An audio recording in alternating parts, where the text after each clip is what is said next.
장이 다 끝났나요? 예, 뭐 장은 안 끝났지만 더 크게 매매할 것도 없을 것 같고 이제 뭐 나가면 될 것 같습니다. 어디 가십니까? 아까 말씀드렸던 보육원에 가서 거기 선생님들도 만나 뵙고 뜻깊은 기부도 하고 하려고요. 근데 보육원을 왜 가시는 거예요? 거기가 이제 제가 잠깐 있었던 보육원이에요. 가기 전에 러스님 책 한 권 선물해 드리겠습니다. 원래 그거 제가 말씀드리기 전에 원래 주시는 거 아닌가요? 제가 약간 그런 걸 잘 못해요. 먼저 챙겨고 하는 걸 잘 못합니다. 이 책인 건가요? 한번 볼까요? 원칙으로 수익내는 단타의 기술. 사인은 안 하시고 왜 그림을 그리고 계시는지. 사인이에요. 나중에 사인회 하시면 상당히 오래 걸릴 것 같네요. 엄청 오래 걸려요.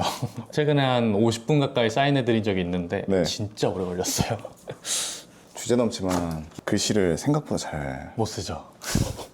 감사합니다. 이 책이 그래도 많이 팔리고 또 이런 선행이 또 이제 보육원을 간다니까 저 또한 기분이 아주 좋네요. 저도 이제 많은 분들이 구매해 주셔가지고 금액이 진짜 생각했던 것보다 너무 크게 들어와서 너무 감사드리고요. 제 책을 사주신 모든 분들이 이제 함께 기부를 하는 거니까요. 사주신 분들도 모두 나도 함께 기부를 했다 이런 생각 가지셨으면 좋겠습니다. 보육원은 어디에 있는 거예요? 용산구에 있습니다. 그럼 지금 청라에 사시잖아요. 얼마나 걸리나요? 차로 안 밀리면 1시간 정도인데 밀리면 1시간 뭐 20-30분 걸릴 수도 있어요. 이야, 24살에 타이칸 터보를 타고 계시네요. 혹시 실례가 안 된다면 타고 있는 차의 가격은 얼마인지. 이런 거 말씀드리면 또 앞이 달릴 것 같은데 신차는 좀 비싸요. 신차는 한 2억 후반대에 되는데 전 중고로 사서 그보다는 싸게 샀습니다. 원래부터 이제 타이칸이 그 드림카기도 했고 전기차로 한번 바꿔보고 싶기도 했고요. 일단 저는 막 돈 많이 수익을 내면은 다 어디로 뺀다고 했잖아요. 그런 이유도 있었고 결정적인 게 이게 신형이 나오면서 중고가가 되게 싸지었더라고요. 이거 기회다 싶어가지고 샀어요. 근데 최근에 전기차 문제가 좀 많이 생겨가지고 이슈가 더 빠질 것 같네요. 방금 드림카라고 하셨잖아요. 드림이라는 건 그걸 꾸민 거잖아요. 꿈을 이뤘을 때 어떤 기분이셨어요? 이 차를 딱 탔을 때? 되게 좋았는데 잠깐이었던 것 같아요. 뭐 지금도 탈 땐 되게 좋아요. 운전 뭐 드라이브 할 때도 좋고 한데 막상 잃어버리니 별거 아닌 건가요? 약간 그런 것 같아요. 어쨌든 이것도 내 자산을 보호하기 위한 투자 관점에서 가지고 있는 거니까. 지금 현재 상황만 보면 돈도 많이 벌었고 되게 행복해 보이고 누군가는 부러워하는 삶을 살 수 있잖아요. 본인이 어렸을 때 강남에 살다가 되게 보육원도 가고 힘들었다고 했잖아요. 근데 그 과정이 많은 분들이 모르시더라고요. 만주님 같은 경우에는 어렸을 때 강남구 논현동에서 자랐다고 했는데 부잣집 도련님 정도이셨나요? 좀 막 그 영화에 나온 재벌까지는 아니어도 먹고 사는데 전혀 지장 없이 학원도 많이 다니고 맛있는 거 많이 먹고 용돈 많이 받는 그런 정도긴 했죠. 용돈을 많이 받는 게 어느 정도였나요? 장난스러운 일하긴 한데 어머니한테 이제 5만 원씩 용돈을 달라고 했었는데 저는 이제 한 달 기준으로 말씀드린 건데 어머니가 하루에 5만 원씩 주려고 하신 적이 있어요. 몇 살 때요? 9살, 10살 정도. 초등학생 때 하루에 5만 원을 받는다면 그거는 일반 성인 규정하면 하루에 50만 원씩 쓰는 거랑 비슷할 것 같은데. 그죠, 맞아요. 그리고 뭐 학원도 정말 많이 다녔고 대치동에 학원이 그때 당시에 되게 비쌌거든요. 그런 데를 뭐 다여섯 군데 다니고 약간 그랬었죠. 실례가 안 된다면 당시 부모님은 어떤 일을 하셨었길래 그렇게 돈을 버셨던 건가요? 부모님 다 제가 알기로는 사업을 하셨어요. 저희 집에 이제 컴퓨터 보면은 주식 관련 그런 것도 띄워져 있고 부동산 경매 사이트도 띄워져 있고 집에 막 순금이나 순은 같은 그런 것들도 있고 근데 뭐 너무 어렸을 때라 무슨 일 하시는지는 정확하게는 기억이 안 나요. 그게 한 13, 12 정도까지 가다가 12 정도에서 이제 집이 조금씩 이사를 하면서 집이 조금씩 작아졌고요. 14살 때 정말 많이 작아진 집에서 그 쓰러져가는 아파트에 거기로 밀려나서 바퀴벌레도 나오고 집에서 어느 순간 이제 보육원으로도 가게 되고. 그러면 그때 어릴 때 집이 가세가 기울어지고 있다는 게 어린 나이에 느껴졌었나요? 네, 느껴졌죠. 왜냐면은 계속 이사를 다니는데 집이 계속 작아져요. 아버지 차가 없어졌어요. 그러다 보니까 이제 아무리 어린 나이여도 느껴지죠. 집 분위기도 확실히 안 좋아지고. 14살 때 그러면 왜 갑자기 보육원을 오게 된 거예요? 그냥 좁은 집에 살면 될 텐데. 그것도 안 되는 상황이었어요. 아버지가 구치소에 가셨고 네? 구치소요? 네, 사업 쪽이시다 보니까 대출을 받은 경우도 있고 하잖아요. 네. 그런 거를 이제 사업이 무너지면 내질 못하잖아요. 그렇게 됐을 때 집이 그냥 파산하고 끝이 아니라 책임자 한 명이 이제 구치소로 가고 그런 방식인 것 같더라고요. 그래서 아버지가 잠깐 한 1년 정도 감옥에 계셨었고 어머니도 이제 저랑 동생을 데리고 있을 동생 같은 경우는 그때 나이가 8살인가 그랬어요. 그러니까 이제 데리고 있으시기가 어려우니까 그래서 일단 저랑 동생은 보육원으로 갔었어요. 형제인가요, 그러면? 네, 맞아요. 남동생과 같이 그 지금 가시는 보육원에 있었던 건가요? 같은 데로 가진 않았어요. 다른 데로 갔어요. 또 거기서 또 뿔뿔이 흩어진 거예요? 네. 그때 심정 기억나세요? 그냥 담담했어요. 왜냐면은 제가 잘못한 건 아니었기 때문에 부유하게 살았던 걸 내려놓는 정도고, 학교도 같은 데로 계속 다녔고, 그때 이제 집 분위기가 정말 안 좋았는데 보육원은 또 그런 것도 없으니까 차라리 좀 더 편했던 것 같기도 하고. 근데 아까 학교는 동일하게 다닌댔잖아요. 네. 그때 나이가 중학생 1학년, 2학년일 텐데 한참 예민하고 사춘기일 때거든요. 우리 집이 아니고 보육원에서 학교를 다닌다는 게 어찌 보면 부끄럽고 숨기고 싶을 수도 있었을 텐데 그런 건 없었나요? 솔직히 친구들한테는 그때 숨겼어요. 집이 망한 것도 숨겼었고, 그러니까 나중에 고등학생 돼서는 이제 친한 친구들한테까지 막 그런 숨기지는 않았는데, 중학교 1학년 때 14살 때 너무 부끄럽고 해가지고 그런 거 다 숨겼었고, 집이 어려운 것도 이제 최대한 그냥 숨기려고 했었죠. 그럼 그렇게 해서 보육원에 1년 동안 살았잖아요. 그럼 가정은 언제 다시 합쳐진 건가요? 1년 뒤에 이제 아버지가 나오시면서 어머니가 고민을 하시다가 그래도 같이 있는 게 저랑 동생한테 좋을 거다 생각하시고, 네, 그렇게 넷이 같이 살게 됐죠. 그게 어디서 지금 다시 시작을 하신 거예요? 이제 아버지 지인분한테 도움을 받아가지고 은평구의 조그만 집에서 같이 살게 됐어요. 강남에서 시작했다가 보육원 갔다가 이제 은평구까지 밀리신 거네요. 네. 학교에 전학을 간 건가요? 아니요, 저는 학교는 바꾸고 싶지가 않아가지고. 왜냐면은 학교마저 다 바뀌어버리면 모든 게 다 바뀌는 거잖아요. 제 생활의 모든 게. 그러면 진짜 좀 많이 처량할 것 같아가지고 학교만큼은 그냥 계속 거기 다니고 싶다, 약간 고집을 부렸죠. 지금 봤을 때는 그냥 집이 망한 거를 부정하기 위해 조금이라도 남겨놓은 그런 객기인 것 같긴 한데, 중학교 어디 다니셨나요? 저 신구중이라고 네. 압구정동에 있는 학교 다녔어요. 그래서 그때 차비도 사실 겨우 받는 수준이어가지고 좀 낡은 자전거 하나가 있었거든요. 그 자전거로 왕복하고 다녔어요, 중학교를. 은평구에서 신구중까지요? 네. 왕복 한 2시간 걸리지 않나요? 왕복 3시간이요. 그때는 이제 좀 튼튼했어가지고 어렸을 때라 그렇게 다녀도 힘들진 않았어요, 별로. 그때 막 가면서 막 슬프거나 그러진 않았나요? 아니요, 기분 좋았어요. 새벽에 한강 달리는 기분이 생각보다 좋아요. 지금이야 이제 다리도 쑤시고 무릎도 쑤시고 이제 피곤하고 해서 못할 것 같은데, 그때는 그런 것도 없으니까요. 되게 좋았어요. 그럼 친구들은 그때 우리 만주님이 은평구에서 학교를 다니고 있는 거 알고 있었나요? 네, 중학교가 끝나갈 무렵에는 알았죠. 뭐라고 하던가요? 반응은 어땠었나요? 근데 막 집이 망해서 갔다 이런 거라기보다 그냥 이사 갔다, 근데 그냥 학교는 계속 다닌다, 이렇게 했기 때문에 뭐 왜 이사 갔냐 이렇게 꼬치꼬치 묻는 사람은 없었어요. 그리고 뭐 어느 정도 눈치를 챈 친구도 있을 거예요. 뭐 당연히 제 씀씀이가 확 낮아졌을 거기 때문에. 근데 그래도 막 그런 걸로 너 지금 망했냐 막 놀리거나 하는 친구는 없었어요. 그래도 제가 운이 좋게도 인복은 좋았어가지고 주변에 좋은 친구는 많았어요.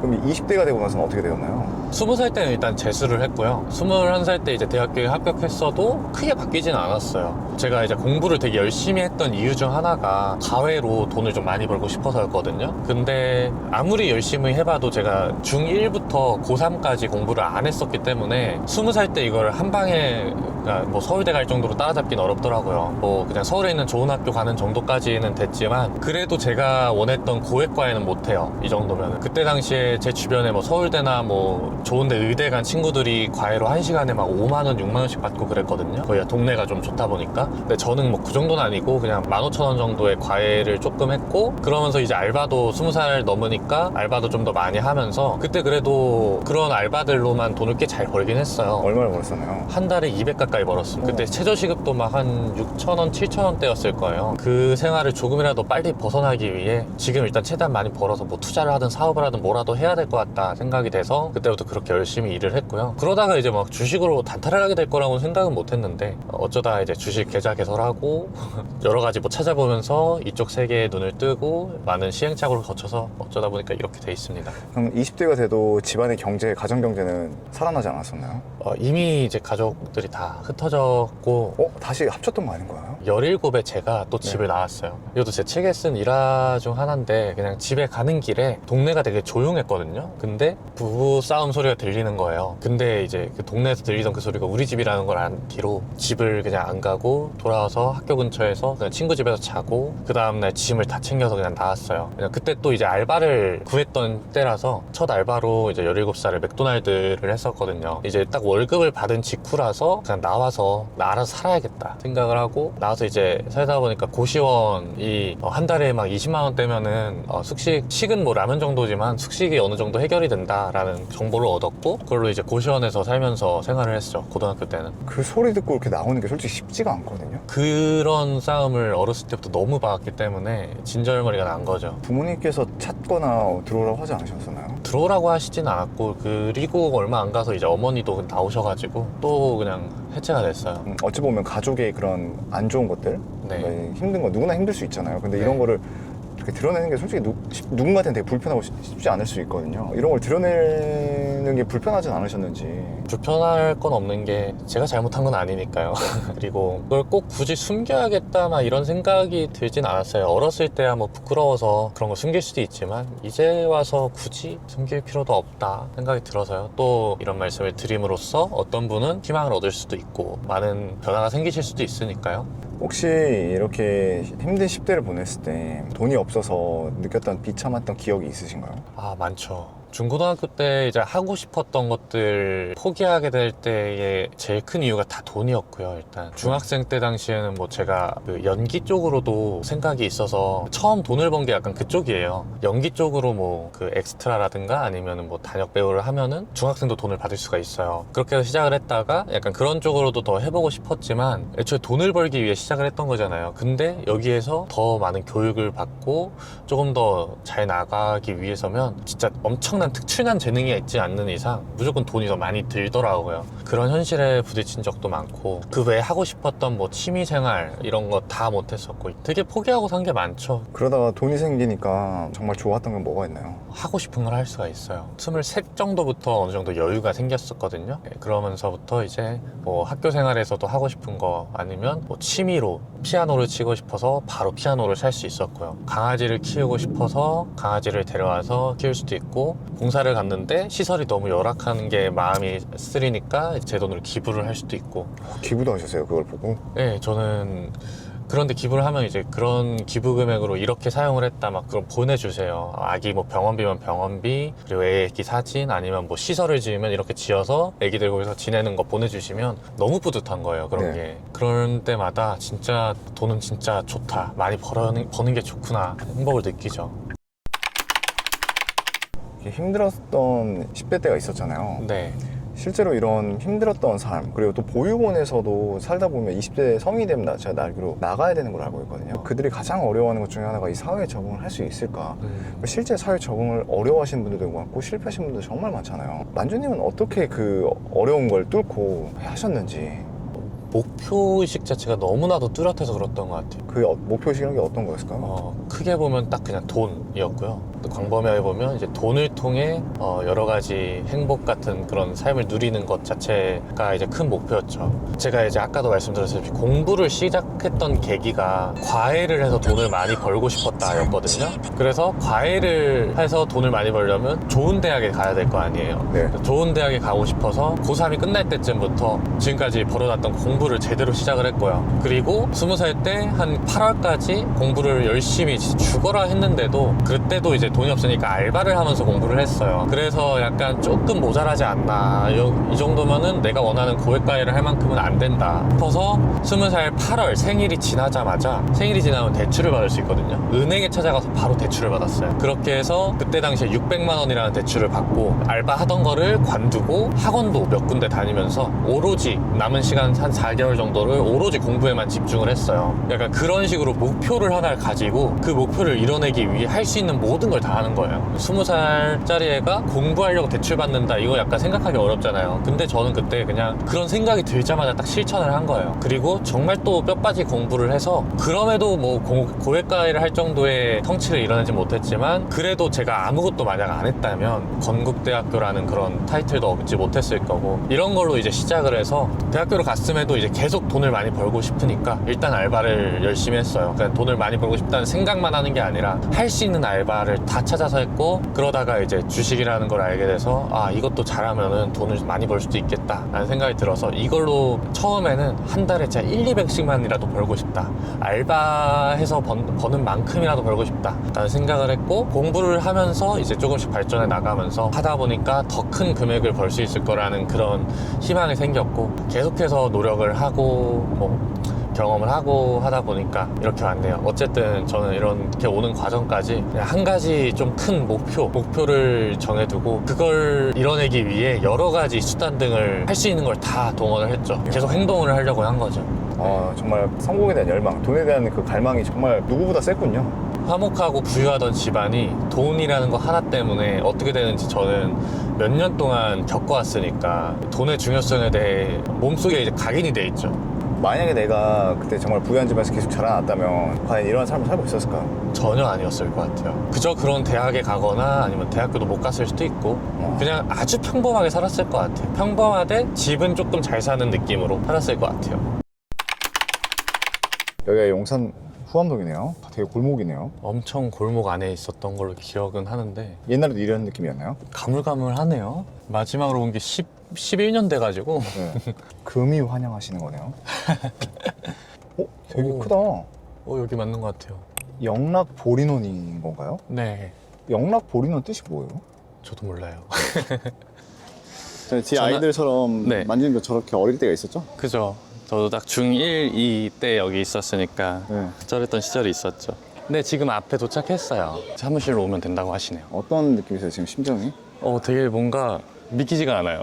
그러니까 여기를 이제 후원자의 입장으로서 오게 될 거라고는 진짜 상상도 못 했는데 뭔가 좀 감격스럽긴 하네요. 저 그때 안경 썼어가지고 맞아요. 지금 안경을 벗으니까 더 기억이 안 나요. 가물가물해. 들어가세요. 들어가세요. 어떻게 지내? 저는 그냥 열심히 일하고 지내고 있습니다. 여기 기억나? 사실 좀 가물가물해요. 너무 오래돼가지고. 사무실도 바뀐 게 없고 이 자리 그대로고. 네, 여기도 이제 건물 안에 들어왔을 때야 조금 기억이 나긴 했는데 예. 워낙 오래되고 맞아요. 또 생활한 기간이 짧아서 맞아요. 시설 돌아보면 또 기억날 수도 있고 식당 가면은 식당은 맨날 갔으니까 제일 기억났고. 그죠. 네. 들어오세요. 우리 국장님 그때 과장님. 저도 못 알아보겠는데요? 저도 기억이 안 나요. 그치. 네. 아주 잠깐이어서 그 모습은 좀 남아있는 것 같기도 하다. 진짜요? 그땐 되게 마르고 막 키도 크고 엄청 말랐었어요. 안경 썼던 것 같은데?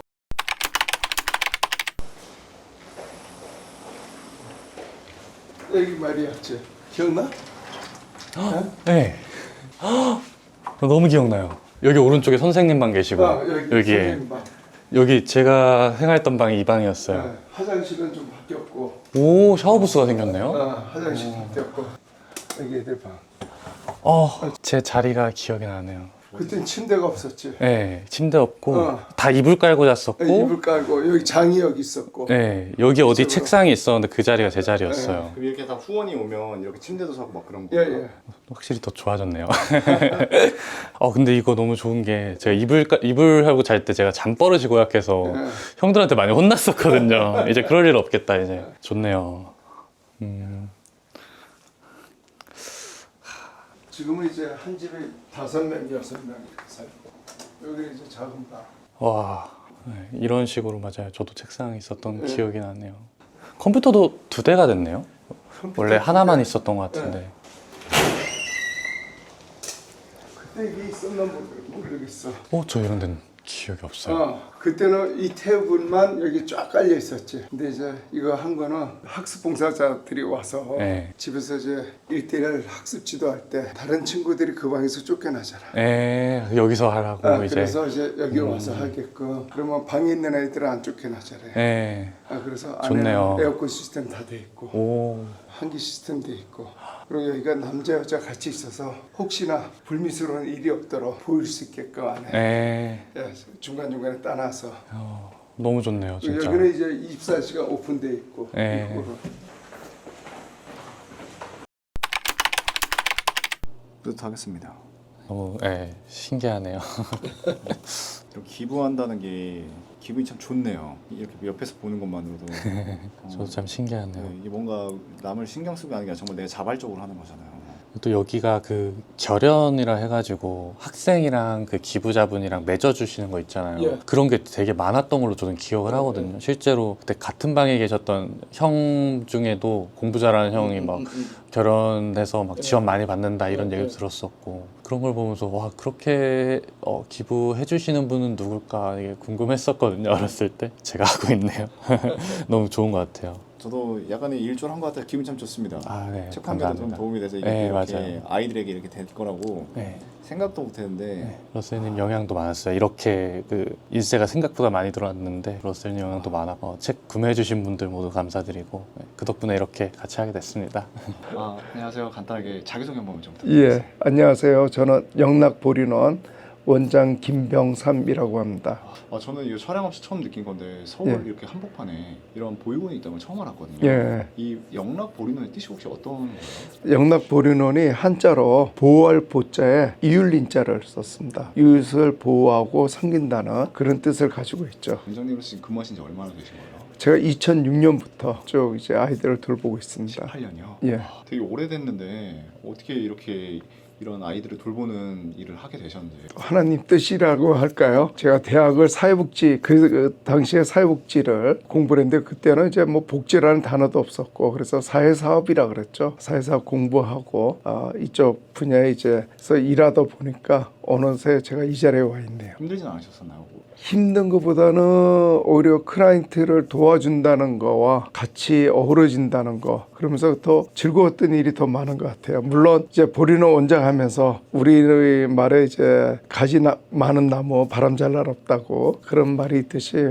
뭐 여기에 그 당시에 제가 왔을 때 80명이 넘는 아이들이다 보니까 뭐 하루에다 몇 번이고 뭐 기뻤다 화났다 즐거웠다 슬펐다 그런 일이 계속 반복했죠. 그러면서 아이들이 자라는 모습 보고 또 퇴소해서 또 나가서 잘 돼서 오는 친구들도 있고 또 힘들어서 찾아오는 애들도 있지만은 어떤 모양이라도 여기에 또 기댈 곳이 있는 것이 아이들한테 그나마 사회생활하는데 좋은 도움이 되지 않았나 이렇게 생각합니다.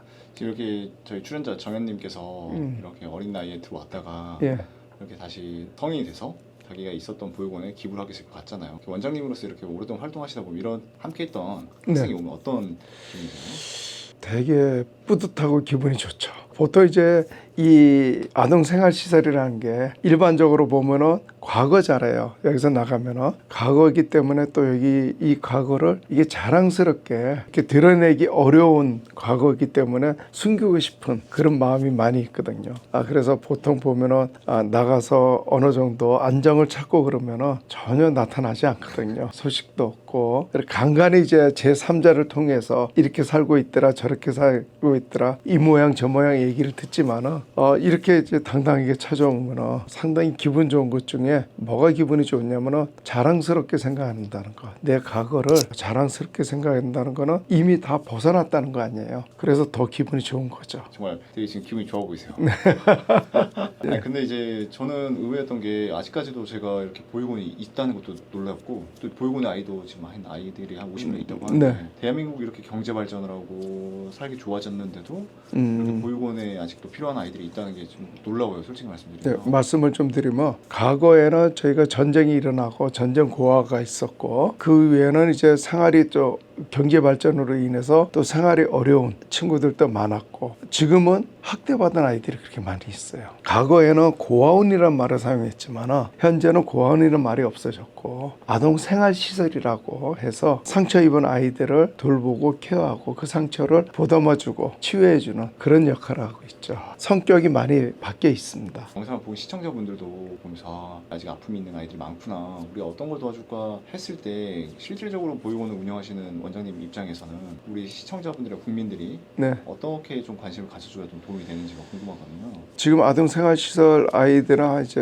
학대받고 방임되고 이렇게 온 친구들이 많다 보니까 정신적으로 치료가 많이 필요한 아이들도 있고요. 그리고 이제 어느 정도 되면 이 친구들이 고등학교 가면은 또 대학을 꿈꾸는 친구들도 상당히 한 70% 정도가 대학을 꿈꾸고 있어요. 근데 이 아이들이 이제 입시학원을 다녀야 되는데 이런 것들이 다 후원으로만 이루어지고 있습니다. 치료비도 후원으로 이루어지고 있고 뭐 이래서 이런 부분을 지원해 주신다면 많은 도움이 될 것 같고 또 아이들을 위해서 아이들 자립을 위해서 아이들 개개인 통장으로 1:1 결혼으로 해서 도와주는 방법도 있고요. 근데 이렇게 후원이 가장 좋은 것 같긴 한데 실질적으로 저에게 있어 당장 후원을 하라 하면 가장 어려운 게 어떻게 하는 건지를 잘 몰라 하세요. 예. 이제 많은 분들이 후원을 얼마로 해야 될지, 얼마부터 시작해야 될지 그걸 잘 몰라하고 궁금해하고 또 너무 적게 하면은 이거 갖고 후원이 되려나 이렇게 생각하는데 사실은 작은 금액부터 시작입니다. 작은 금액이 모여져서 큰 금액이 될 수 있고 후원을 내가 한 명을 다 지원해 줄 수는 없지만 여러분이 모이면 큰 금액이 될 수 있기 때문에 작은 금액부터 후원하는데 그 후원은 그 시설 기관에 연락을 하면 기관에서 잘 안내를 해줍니다. 후원 통장으로 입금을 하고 내가 1:1 결혼을 하겠다 그러면 그게 또 결혼금에서 아동 통장으로 또 입금이 되고요. 그게 따로 사이트가 있는 건가요? 사이트는 이제 각 기관 홈페이지에 영락포리논이라 치면 홈페이지에 나오고 후원 계좌라든지 이게 다 나오고 음성으로 좀 통화를 하면 좋겠다. 그러면 우리 선생님들이 잘 응대를 해 주실 겁니다. 보이지 않는 곳에서 이렇게 사회를 위해서 많은 이바지를 하고 계셨다는 거를 저는 지금 촬영을 통해서 처음 알았거든요. 그래서 좀 많은 분들이 좀 관심을 이제 가져주셨으면 좋겠습니다. 예. 혹시 이 영상을 보고 시청자분들께 한마디 좀 해주실 수 있으실까요? 보통 이제 이런 시설을 아직도 고아원이라는 생각을 많이 가져요. 사실은 고아였을 때도 아픈 상처가 있지만 고아였을 때는 그래도 부모님과 함께 생활을 했다가 의도치 않게 불의의 사고라든지 이런 걸로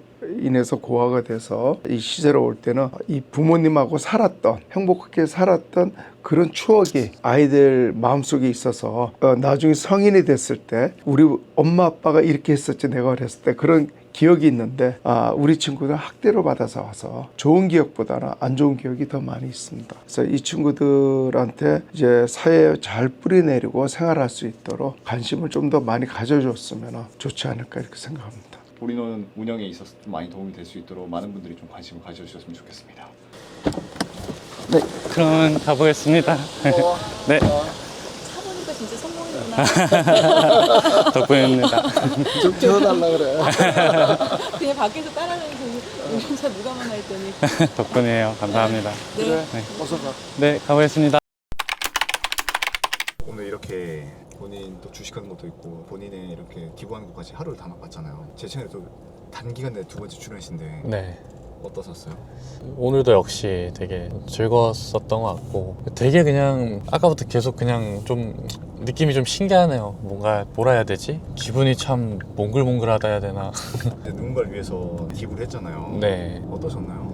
거기 있는 아이들한테 특히 또 거기가 저한테 되게 의미가 깊은 데잖아요. 그런 곳에 이제 도움이 될 수 있었다는 게 되게 좋고 선생님들도 이제 저를 10년이 넘었는데도 알아봐 주시고 그리고 거기 있던 애기들이 막 손도 흔들어주고 이 맛에 성공을 하는 건가 뭐 아직 성공했다라기 보기엔 뭐 좀 더 가야 될 길이 많지만 어쨌든 사회에서 이렇게 도움이 되었다는 것 자체가 되게 좋네요. 네, 앞으로의 삶의 목표는 어떻게 되시나요? 그냥 계속 이렇게 살 때 지금 하는 이 단타는 차근차근 줄이고 싶어요. 왜냐하면 정신 건강이나 이 육체적인 이런 건강이 좀 많이 걱정이 돼가지고 요즘은 이런 거 줄이면서 계속 그냥 이런 삶을 영위하고 싶은 게 일단 목표네요. 네, 마지막으로 우리 시청자분들 한 말씀 해주시죠. 지금 좀 많이 힘드신 분들도 많으시고 잘 살고 계신 분들도 많으시고 할 텐데 사실 힘드신 분들이 더 많을 것 같아요. 근데 그럼에도 불구하고 지금 이 생활 그 힘든 삶 뭐 흙수저라는 그런 거에 대해 핑계를 찾으시기보다 그냥 그런 삶을 벗어나기 위해서 아니면 지금 나의 삶이 더 나아지기 위해서 뭘 할 수 있을까, 어떤 행동을 하면은 조금이라도 바뀔 수 있을까, 그런 고민을 하셨으면 이제 실천까지 하셨으면 좋겠습니다. 그냥 가만히 생각만 하지 마시고 바로 뭔가 바뀌지 않더라도 계속해서 그런 행동을 하시면서 언젠가는 꼭 저보다 더 성공하셔서 사회에 좋은 영향도 많이 주시고 하셨으면 좋겠습니다. 오늘 마지막으로 이렇게 좋은 말씀 해주셔서 감사하고요. 우리 시청자분들 힘내시라고 TV로스 화이팅 한번 해주시죠. 네, TV로스의 화이팅! 감사합니다. 감사합니다.